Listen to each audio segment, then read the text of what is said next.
Dad kept telling her to stop pointing at nothing. His dog was the one telling him to look closer. Barnaby O'Laren Fitch had spent 13 years as a construction site supervisor, trained to scan a space quickly for the one hazard that mattered among a dozen harmless details. He trusted that instinct implicitly on job sites.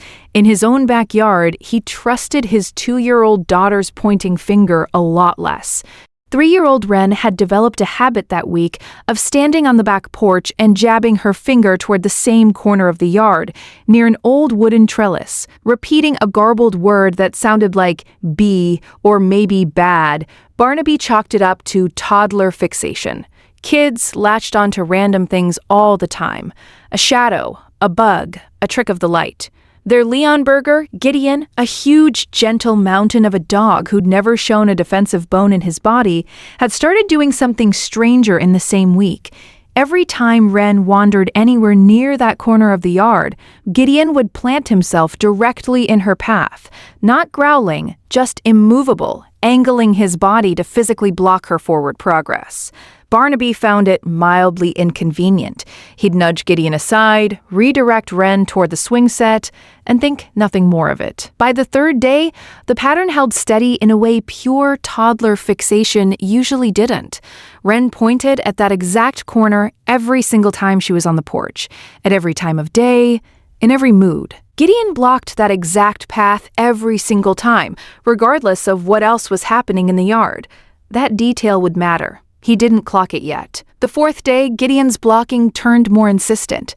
A low, continuous huff aimed at the trellis corner, hackles faintly raised, a posture Barnaby had genuinely never seen from him in 4 years. His wife, Perpetua, watched it happen from the kitchen window and said what neither of them had wanted to say out loud yet.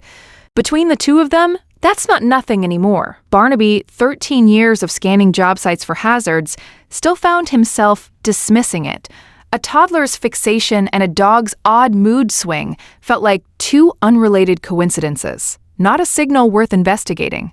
He kept steering both of them away from the corner instead of walking toward it. That Saturday, with Wren pointing harder than ever and Gideon planted rigid in the doorway refusing to let her onto the porch at all, Barnaby finally did what his job site instincts should have told him to do on day 1. He walked to the corner himself and looked closely at the base of the trellis.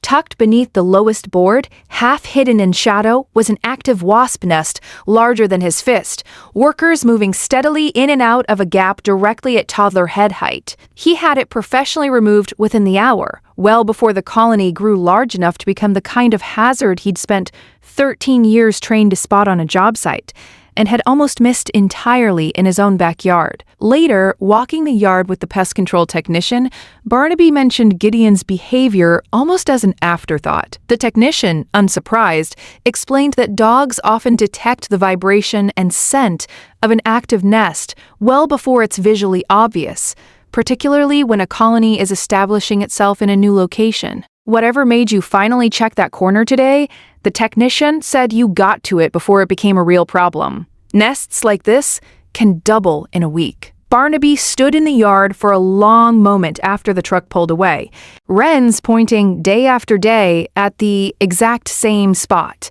Not a random toddler fixation. She'd likely heard or sensed something at that corner long before he gave it credit. Gideon's immovable blocking of that one path, not stubbornness.